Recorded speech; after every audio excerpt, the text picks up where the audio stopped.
Ever wished you could instantly be the architect of an existing, fully functional web application? First, head over to the GitHub repository of the Mern application. You want to locate the green code button, and click on it. From the drop-down menu, select the option to copy the repository URL. This URL is the key that will unlock the application's source code. Now, open your terminal or command prompt. This is your command center for interacting with your computer's file system. Next, navigate to the directory where you want to store your cloned application. Think of it as choosing a home for your project files. Next, write the command to clone the repository. Paste the URL you copied from GitHub into the command. Hit enter. Your computer will begin to download all of the files from the repository.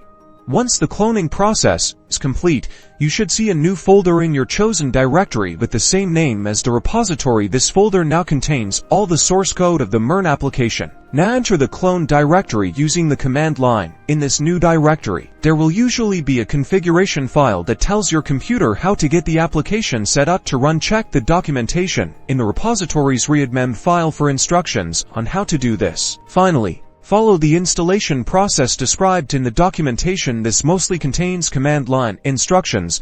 This will install all of the necessary dependencies for that application to run smoothly on your computer. You can now freely explore the application's code, customize its features, and build upon its structure.